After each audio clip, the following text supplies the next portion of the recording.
Bem-vindo de volta. Temos a honra de receber Chas Freeman, um ex-diplomata e ex-secretário assistente de Defesa, e também muito relevante para a discussão de hoje, o ex-embaixador dos Estados Unidos na Arábia Saudita. Então, muito obrigado por nos conceder seu valioso tempo. É um grande prazer revê-lo. Eu fico feliz em estar de volta com vocês. Muita coisa está acontecendo e não temos muitas informações sobre o que está a acontecer. Porque temos censura militar em Israel novamente.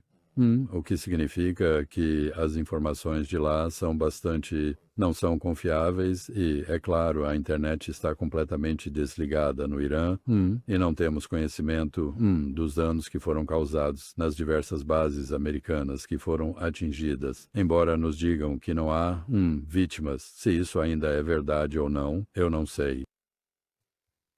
Mas, da sua perspectiva, ao olhar para o quadro geral aqui, quais são os objetivos estratégicos para os Estados Unidos a alcançar com este ataque?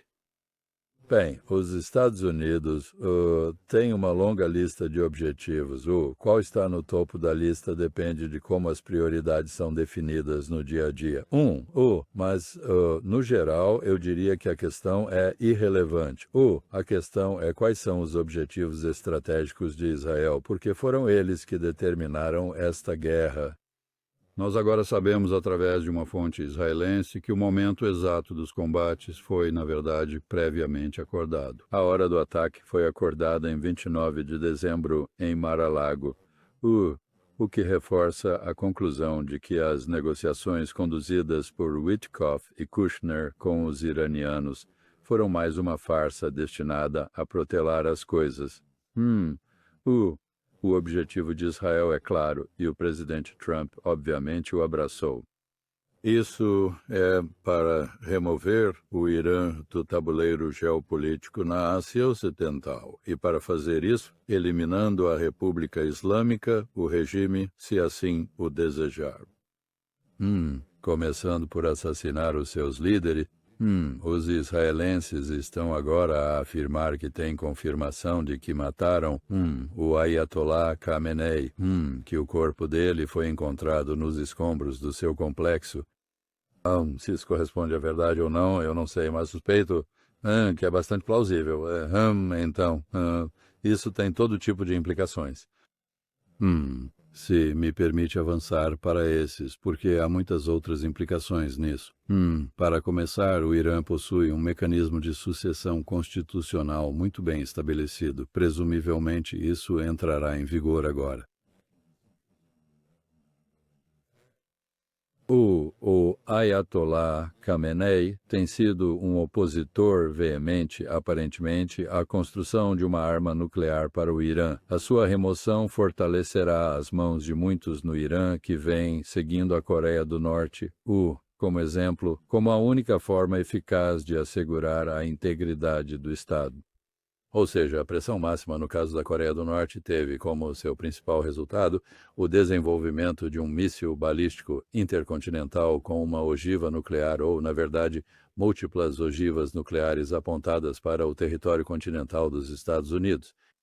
Então, este é um dos conjuntos de consequências que podemos agora antecipar. Em outras palavras, se o objetivo, ou um dos muitos objetivos deste ataque era, como foi declarado, eliminar finalmente o programa nuclear iraniano, é provável que tenha exatamente o efeito oposto.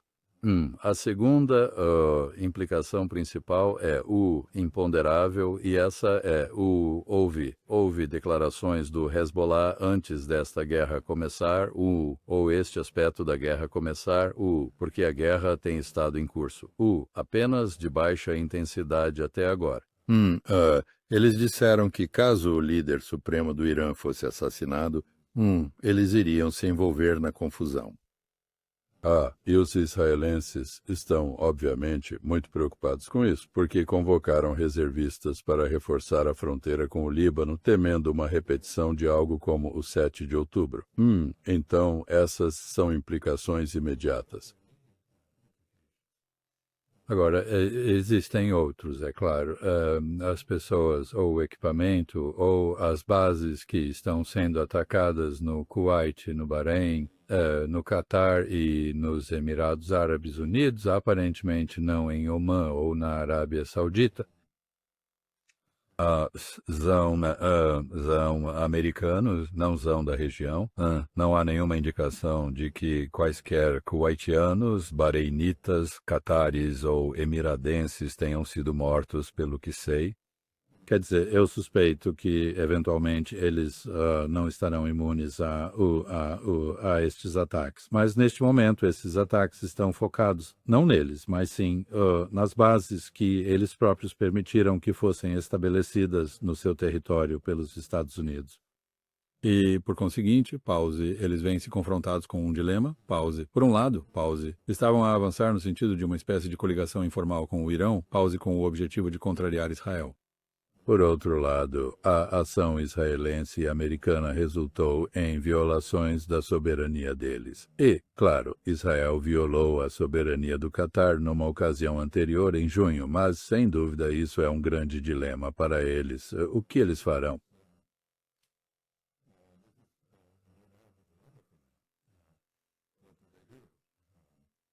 Eles não podem, de fato, apoiar um ataque ao Irã que, por sua vez, inclua um ataque contra eles próprios. Não podem simplesmente ignorar o ataque que sofreram e, com isso, justificar a retaliação iraniana. Então, acredito que será bastante interessante observar como tudo isso se desenrolará. Não faço ideia de qual será a reação. Bem, então, o ponto principal, no entanto, Glenn, eu penso, é que fomos informados de que se o plano de ataque fosse aprovado em 29 de dezembro, a data original para sua realização era 20 de fevereiro. Há relatos de que a inteligência russa conseguiu adquirir a totalidade do plano de batalha e entregá-lo aos iranianos, que os Estados Unidos ficaram cientes disso. Ou Israel tomou conhecimento da situação e repassou essa informação para os Estados Unidos e que, por conseguinte, o ataque foi adiado. Eu tenho sentido desde o começo, e creio que mencionei isso há mais ou menos uma semana e meia, numa conversa que tive com você, que as negociações eram, na verdade, uma farsa, que elas não possuíam nenhum propósito sério, que os termos que estavam sendo exigidos eram totalmente desproporcionais a qualquer expectativa razoável de resposta por parte do Irã e que, portanto, um ataque era quase inevitável. Nós agora vimos que esse é o caso.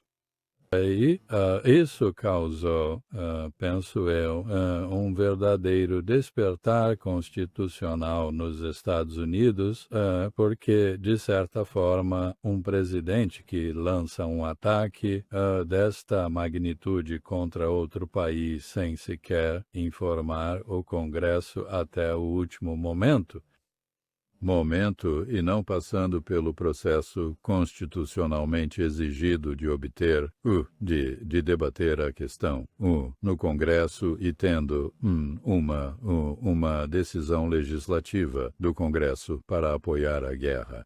Mas ele não apenas faz isso, mas cerca de 75% dos americanos, dependendo da pesquisa que você consultar, têm se mostrado contra esta guerra. Então, não é apenas uma violação constitucional, mas é de fato um ato ditatorial que está em desacordo com a opinião pública já enraizada. Então, veremos no decorrer da próxima semana se alguns desses indivíduos invertebrados que habitam o Congresso conseguirão ter espinha dorsal e reafirmar qualquer aspecto da sua autoridade constitucional. Temos reações mistas, claro. Os lealistas, os leais apoiadores de Trump, estão todos a favor disso, e aqueles que se mostravam céticos em relação a Trump, mesmo dentro do Partido Republicano, agora possuem uma perspectiva bem diferente. Curiosamente, talvez a mais forte condenação do ataque tenha vindo da ex-apoiadora de Donald Trump, Marjorie Taylor Greene. Mas surgiram outras vozes no lado republicano que parecem reconhecer que, se esta situação não for corrigida, isso significará o fim da República Americana e de suas aspirações constitucionais. Poderia ser assim tão sério para os Estados Unidos? Sim, de fato. Bem, existem diferentes níveis de seriedade. Sabemos, por exemplo, que quem sair vitorioso neste conflito, que não será de poucos dias, mas possui características de uma guerra de atrito, os Estados Unidos vão despender uma grande parte do seu arsenal, já bastante esgotado como está, através da defesa da Ucrânia, num período anterior e mais recentemente a defesa de Israel. Então, a capacidade dos Estados Unidos de responder a outros desafios, sejam eles na Europa ou na Ásia-Pacífico, está severamente comprometida, não importa o que aconteça. Bem, e é claro que, se porventura algumas das estimativas relativas às capacidades iranianas estiverem de facto corretas, não é de todo certo que os Estados Unidos conseguirão prevalecer. E uma derrota a este nível seria enormemente desacreditadora, não só para Donald Trump, que carrega a responsabilidade exclusiva por este ataque, por ter decidido que Netanyahu era uma fonte de autoridade superior ao Congresso ou à Constituição. Ele agora está numa situação muito precária. No entanto, para os Estados Unidos, isso representaria uma humilhação. Desvalorizaria consideravelmente a reputação das Forças Armadas americanas. Então, não vejo nada de particularmente bom a sair disto para ninguém, incluindo o meu próprio país, os Estados Unidos. O senhor é, sim, o ex-embaixador do EUA na Arábia Saudita. Então, quando os Estados Unidos atacaram o Irã hoje e a retaliação iraniana, que se seguiu, pareceu concentrar-se fortemente nos Estados do Golfo, ou talvez seja apenas de onde recebemos as informações, porque podemos ver os ataques a acontecer, sabe, a partir de Dubai e por toda a extensão da região. Mas o que você acha que vai ser a consequência disso, no final? Porque eles vão, alguns desses pequenos reinos vão cair, ou como você enxerga isso? Não, eu não acho. Acho que estão todos muito bem enraizados. Alguns deles dependem de tecnologia de vigilância israelense e, sabe, de tecnologia de Estado policial para se manter no poder. Eu acho que eles têm um problema político, eles certamente não podem ser pró-Israel. Eles não podem apoiar os Estados Unidos, não podem endossar o Irã, estão numa situação política difícil, mas, sabe, eles têm um hábito de longa data de diferenciar a retórica das suas ações, e são muito avessos ao risco. Eles são extremamente cautelosos. A exceção são os Emirados Árabes Unidos. Os outros, por sua vez, são notoriamente cautelosos. Então, tivemos uma reação dos sauditas que condenou veementemente o ataque iraniano contra outros membros do Conselho de Cooperação do Golfo. Mas, pelo que sei, como eu disse, foram aeronaves americanas, que foram movidas para a base aérea de Princetown, que fica ao sul de Riad, em mas eu não vejo nenhuma reação vinda dos iranianos a isso, então eu sou obrigado a presumir que existe algum tipo de comunicação bastante eficaz acontecendo entre Riad e Teherã.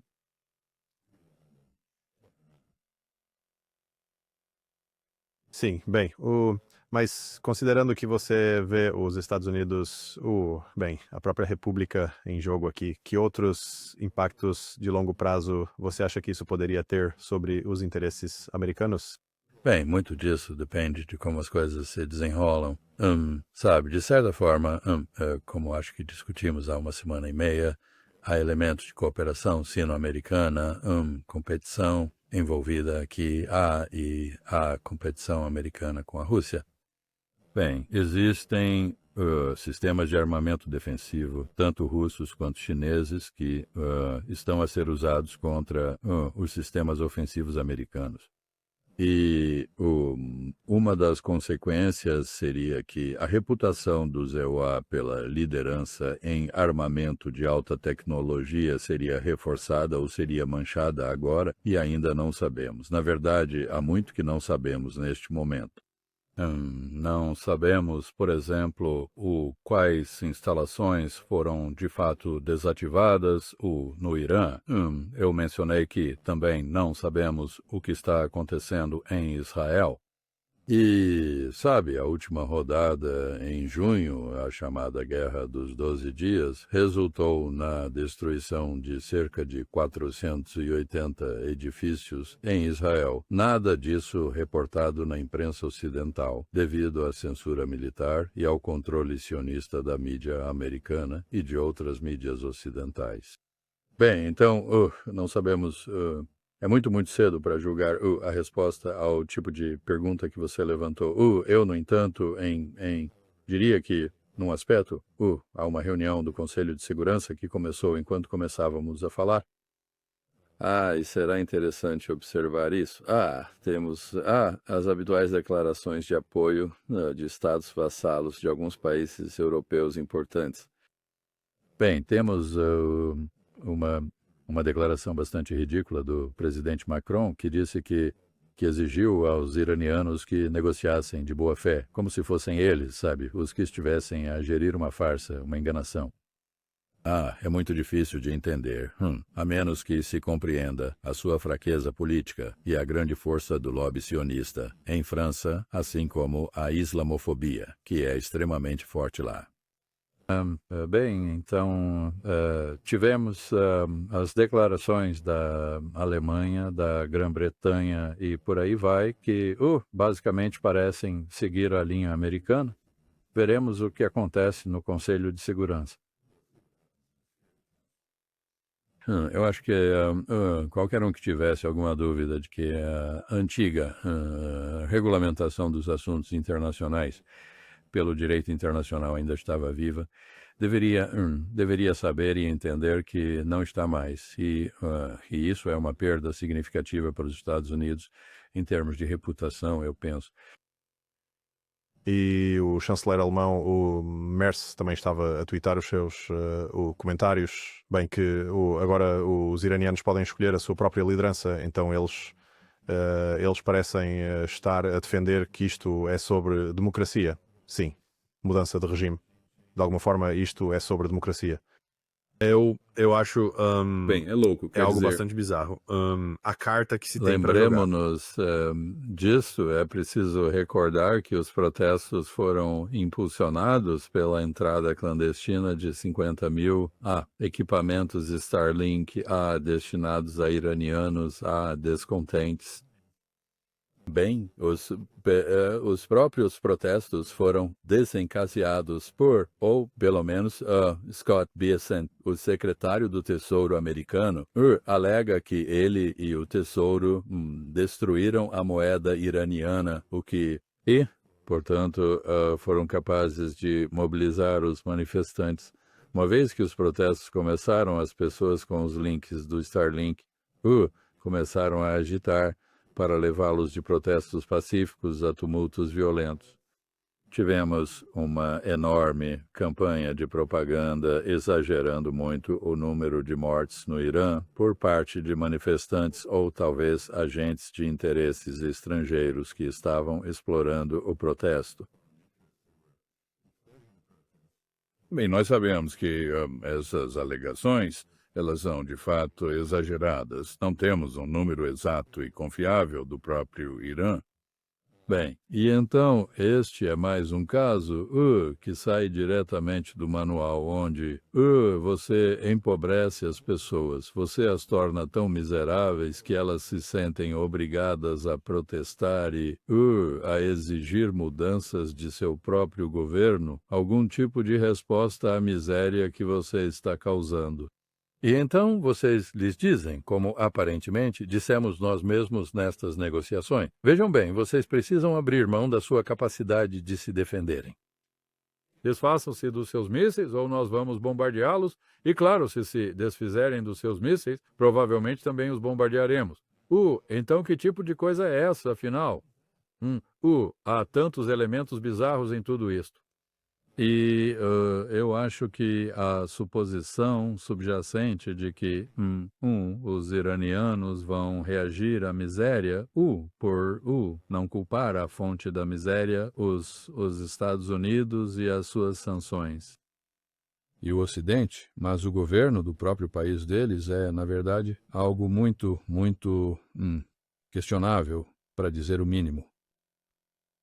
Bem, eu vejo a mesma propaganda sendo muito pesada neste país. A narrativa toda é essencialmente não podemos deixar os ayatollahs terem armas nucleares. Assim, a premissa é que eles são atores irracionais, que são extremistas e que procuram uma arma nuclear e sabe, isso é, sim, e depois, claro, você adiciona essa camada adicional sobre democracia e direitos humanos. E então, é quase imoral ser contra a guerra a esta altura. Sim, e, sabe, na verdade, o país na região que trapaceou e desenvolveu clandestinamente uma arma nuclear, incluindo através do roubo de urânio dos Estados Unidos, é Israel.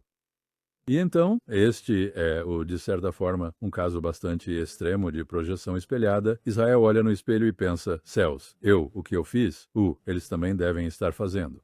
Bem, até agora não há nenhuma evidência. Sabe, há uma coisa maravilhosa, que está circulando pela internet, que é uma estela, e que foi escrita em cuneiforme, lá de 3000 a.C., que diz, o Irã está a apenas alguns dias de uma bomba. E, você sabe, quero dizer, eles estão a apenas alguns dias, ou alguns anos, ou alguns meses, ou algo assim, Desde que eu me consigo lembrar. Fui instruído em 1991 a me dirigir ao então príncipe herdeiro Abdullah, sabe, quando eu era embaixador na Arábia Saudita, e alertá-lo de que o Irã estava a apenas 2 anos de desenvolver uma bomba. Isso foi em 1991.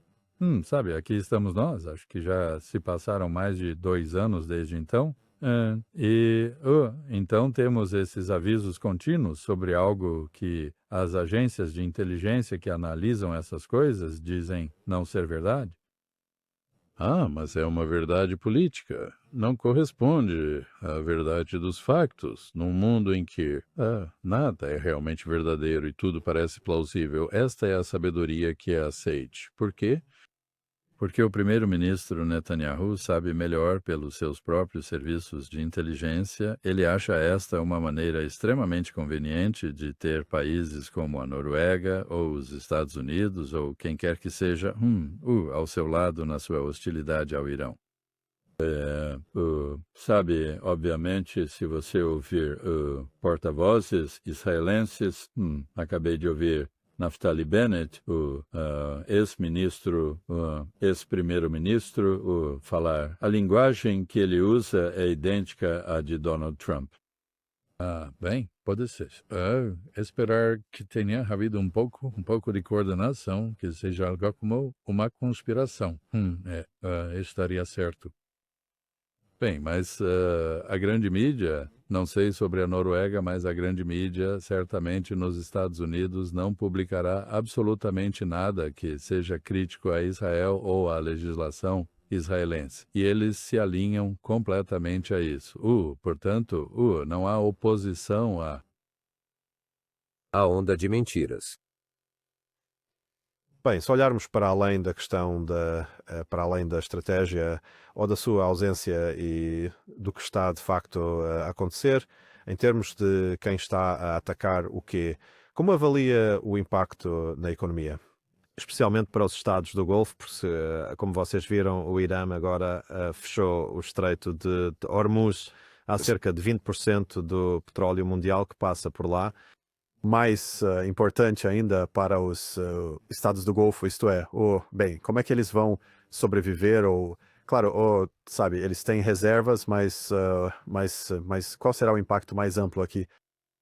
Bem, isso varia de país para país. Quer dizer, curiosamente, Oman, que está em grande parte fora do Estreito, de Hormuz e possui reservas de petróleo muito limitadas e, na medida em que suas exportações de petróleo forem afetadas, estará em sérias dificuldades financeiras. Os Emirados Árabes Unidos têm uma forte posição de reserva, um enorme fundo estatal de investimento. A Arábia Saudita está um pouco atrás. A Arábia Saudita já está em dificuldade financeira por causa do baixo preço do petróleo. Na medida em que conseguir exportar petróleo, o que não conseguirá fazer através do Golfo Pérsico, que é a forma como faz a maior parte das suas exportações, vai beneficiar da enorme inflação dos preços da energia a nível global que podemos agora esperar. Bem, então, sabe, um país como o Kuwait é muito menos dependente das exportações de petróleo do que dos rendimentos passivos, ou seja, dos lucros de obrigações e ações e outros investimentos. Isso faz com que o rendimento kuwaitiano proveniente de investimentos supere em muito o rendimento do petróleo. O Bahrein é muito vulnerável. É, em certos aspectos, uma ramificação da Arábia Saudita, da qual se pode esperar que o ajude, mas a caridade geralmente começa e termina em casa. E o Bahrein, claro, tem sido a sede da Quinta Frota, que foi aparentemente atingida durante esta ronda inicial de retaliações. O Catar possui enormes reservas e, claro, partilha o campo de gás natural no Golfo Pérsico com o Irão. Mas todos eles serão encerrados, incluindo o próprio Irão. O Irão, por sua vez, transporta o seu petróleo através do Estreito de Hormuz. Então, isto é, de facto, um tipo de movimento suicida do Irão em termos econômicos. As implicações dependerão de quanto tempo isto durar. Nós não sabemos. Não podemos dizer quanto tempo vai durar. Não vai acabar em poucos dias. Então, em que ponto os preços do petróleo se tornarão ridiculamente altos? É uma questão de conjectura neste momento, mas parece provável. E deixe-me apenas dizer uma coisa sobre o fechamento do Estreito de Hormuz. Bem, no momento em que você declara um bloqueio de algum tipo, como o governo Houthi no Iêmen fez no Mar Vermelho, as companhias de seguros não fornecem seguro para os navios. Assim, os transportadores não podem usar essa rota. E não é uma questão de atirar, de afundar navios. Você simplesmente faz com que a Lloyd's de Londres se recuse a subscrever seguros para navios. E é exatamente isso que vai acontecer. Então, você não terá ninguém além de uma embarcação militar ousando enfrentar o bloqueio. E aqui, novamente, eu diria que os Houthis, que eram bastante primitivos em seu armamento e capacidades, foram capazes de derrotar os Estados Unidos, que gastaram mais de $1 bilhão e despendeu uma vasta quantidade de armamento para tentar aliviar o bloqueio, e falhou. Os iranianos são muito mais capazes do que os Houthis, então não creio que alguém vá romper este bloqueio tão cedo. Mas, como estamos a ver agora, o Irã realizou ataques do aeroporto de Dubai até os portos nos Emirados Árabes Unidos. Quão longe isso pode ir antes que puxe esses atores diretamente para uma guerra? Ou será que eles realmente não têm nada com que lutar para começar? Bom, eu não acho que eles queiram se envolver nesta guerra e, você está certo, o aeroporto internacional de Dubai, que é o maior do mundo, está agora fechado, assim como o aeroporto Maktoum, o outro. Então, eu acho que haverá uma enorme interrupção no trânsito, nas viagens aéreas, nas viagens marítimas e no fornecimento de energia. Tudo isso nos aguarda e será muito doloroso, não apenas para os países da região, mas para o mundo inteiro. Sim, nós já, sabe, interrompemos nosso acesso a viagens aéreas por toda a Rússia. Agora, sabe, todo o transporte aéreo parece estar passando pelo Oriente Médio e agora toda esta região parece estar sendo fechada também. É um pouco surpreendente, ou talvez nem tanto, mas preocupante que todos esses conflitos ao redor do mundo, a única coisa que está sendo feita é jogar mais gasolina no fogo. Parece haver muito pouca tentativa séria de realmente pôr fim a tudo isso. Mas o que você pensa? Desculpe. Se por uma tentativa séria você quer dizer diplomacia, então, obviamente, a diplomacia é agora usada simplesmente como um meio de engano para servir propósitos militares. Sabe, essa é a grande lição que tiramos de várias negociações americanas com outros países. E eu sei que, bem, isso está, de fato, produzindo seus resultados. Estamos falando sobre o Irã, os Estados Unidos e Israel, mas poderíamos muito bem estar falando sobre a Rússia, a Ucrânia e os europeus. Eu acho que o interesse de Moscou em continuar as negociações sobre a questão da Ucrânia com os Estados Unidos está claramente em declínio. Não há entusiasmo. Por que haveria? Os negociadores que nomeamos não têm credibilidade. Eles têm andado a voar por todo o lado, principalmente em Genebra ultimamente, enganando as pessoas, sem conseguir chegar a qualquer tipo de acordo, e quando chegam a concordar com elementos específicos de um determinado acordo, eles depois os repudiam. Eles não têm autoridade de mais ninguém, a não ser Donald Trump, e Donald Trump muda de ideia a cada minuto.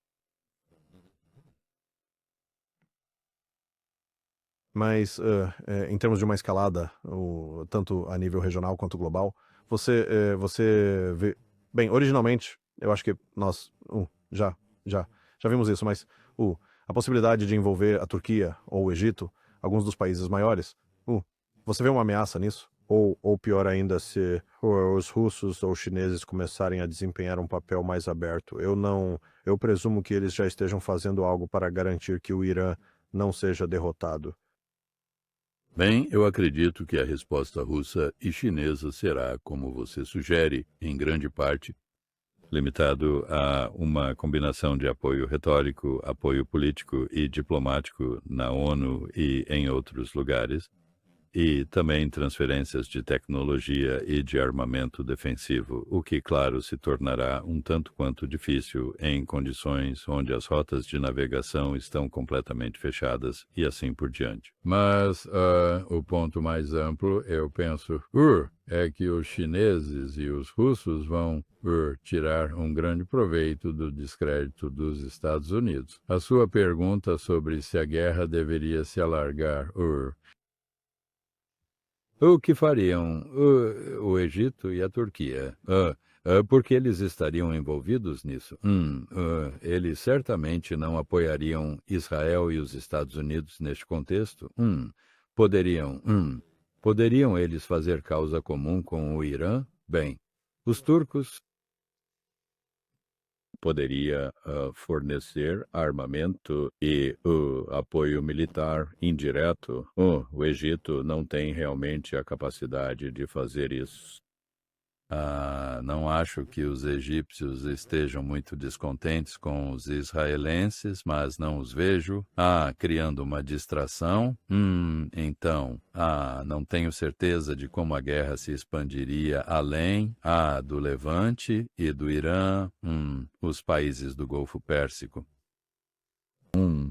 Existe a possibilidade, claro, dependendo de quão mal Israel se comportar, que o Paquistão, que tem um pacto de defesa agora com a Arábia Saudita, e que tem sido o alvo de Israel, operações que são atualmente o alvo das operações indianas, né, com os indianos a apoiar o Talibã na guerra entre o Afeganistão e o Paquistão. Existe algum perigo de o Paquistão ser envolvido? Tem um grande número, como a Índia, de cidadãos seus a trabalhar no Golfo, na Arábia Saudita e nos outros países do Golfo, e tem um histórico de ter prestado apoio. No passado, por exemplo, durante a Guerra das Cidades, a guerra entre o Irã e o Iraque, o Paquistão ajudou a guarnecer a Arábia Saudita. Bem, durante a Operação Tempestade no Deserto, o Paquistão, de fato, guarneceu a região sul da Arábia Saudita e, além disso, protegeu a Arábia Saudita contra o Iêmen, que, por sua vez, fazia parte daquela tríade que estava, na verdade, tentando reescrever as fronteiras de todo o Oriente Médio. Saddam Hussein, o rei Hussein da Jordânia, e Ali Abdullah Saleh, lá no Iêmen, todos eles faziam parte de um plano que, no fim das contas, não deu certo.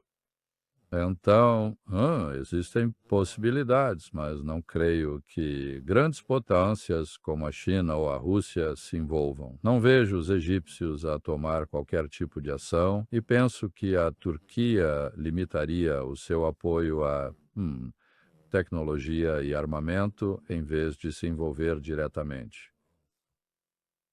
Mas quem é que sabe? Quer dizer, a questão da guerra, uma das particularidades da guerra é que, sabe, as guerras são algo muito fácil, elas têm de ser iniciadas de forma unilateral. Eles são muito, muito difíceis de terminar e, você não consegue controlá-los, são uma aposta, de fato. Então, você tem toda a razão em estar preocupado, mas eu não vejo o mecanismo para uma expansão neste momento.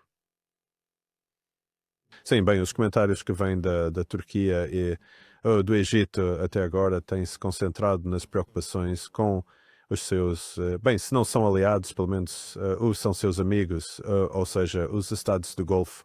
Então não houve qualquer manifestação de apoio ao Sadr ou a Israel no que diz respeito ao ataque, mas sim, mas suponho que algo assim precisava ser dito para mostrar alguma solidariedade com os Estados do Golfo sem realmente fazer nada. Bom, esta é a última pergunta que faço. O trem já partiu da estação e não há mais como voltar atrás? Ou existe alguma forma de colocar um ponto final antecipado nisso tudo? Será que Trump consegue perceber que cometeu um erro terrível, sabe? Alegar que, bem, eu liguei para o Irã, eles prometeram que vão se comportar melhor agora. Eles serão sérios nas negociações? Alguma dessa bobagem? Ou será que já acabou? E, se esta guerra for continuar agora, eu sei que existem muitas variáveis desconhecidas, mas para onde você acredita que ela estará se encaminhando? E se você pudesse, não adivinhar, mas... Bem, eu penso, e muitas pessoas acreditam, com razão, ou sem ela, que o Irão está, de fato, mais bem preparado para gerir uma guerra de desgaste do que Israel e os Estados Unidos. Os Estados Unidos, como mencionei, esgotaram grande parte do seu arsenal noutras aventuras, noutros lugares, e na defesa anterior de Israel. Israel, basicamente, não foi capaz de continuar a defender-se durante a chamada Guerra dos 12 Dias de Junho. No final das contas, sabe, ele estava vulnerável a um ataque iraniano. Aqui está uma pergunta para a qual eu realmente não sei a resposta. Talvez alguém saiba. Mas se você observar a Guerra de Junho, onde o Irã foi o primeiro a dar uma resposta eficaz, à agressão israelense por qualquer outro país na região, ao longo de muitas décadas, começou seu ataque de mísseis contra Israel, empregando seus mísseis mais obsoletos e de menor capacidade, com o objetivo de esgotar a capacidade de autodefesa de Israel, e obteve sucesso nisso. Terminou a guerra com mísseis hipersônicos, rompendo o que restava da defesa israelense e da assistência e defesa americana e britânica. Então... E a propósito, você perguntou sobre a expansão da guerra. Keir Starmer, você sabe, começou dizendo que, bem, a Grã-Bretanha não faria parte disso, mas agora ele está falando em ter a RAF, a Força Aérea Real Britânica, ativa e operante, apoiando o aliado americano e tudo mais. Então, há uma expansão bem ali, acontecendo, diante dos nossos próprios olhos. Então, sabe, eu não acho que, neste momento, alguém possa realmente dizer com alguma certeza, quando isso vai parar, como isso vai parar. Eventualmente vai parar. Mas quando e por quanto tempo, afinal? E quais serão as condições quando essa eventualidade ocorrer? Pode muito bem ser um Irão que foi abalado, mas não incitado a uma rebelião, como o senhor Trump e o senhor Netanyahu. Eu penso que falsamente acreditam que possa ser. Bem, como tal disse, esta guerra de atrito, já tivemos isso em junho. E, os israelenses e americanos estavam exaustos após 12 dias. Então, pergunto-me o que seria diferente agora, suponho. Mas, Isso mesmo. E não sabemos as acusações de que os iranianos tinham intensificado a produção de mísseis, sabe? E, claro, o seu programa nuclear, que antes tinha sido oficialmente obliterado, tinha de alguma forma revivido e estava a tornar-se um perigo iminente. Acho que a analogia correta aqui é a Coreia do Norte. Bem, sabe, se você pressionar com força suficiente um povo orgulhoso, eles vão responder desenvolvendo alguma capacidade que você não gosta. Sabe, vimos isso de certa forma no 11 de setembro, quando aprendemos que se você bombardear pessoas, elas vão bombardear de volta. E se eles não tiverem bombardeiros para fazer isso, eles vão reaproveitar aviões de passageiros como mísseis de cruzeiro para fazê-lo. A engenhosidade humana não será subjugada por ameaças. Na realidade, é frequentemente estimulado por eles. Então, como é que isto vai terminar? Eu não sei. Acho que temos que deixar por isso mesmo. sim. Bem, acho que pelo menos parece muito certo que a suposição de Trump de que esta seria uma vitória rápida, acho que, pelo contrário, isto acho que terá implicações por décadas vindouras. Então, bem, muito obrigado por ter dedicado o seu tempo. Sei que está, sim, supostamente de férias agora, então agradeço que tenha dedicado o seu tempo. Bem, sabe,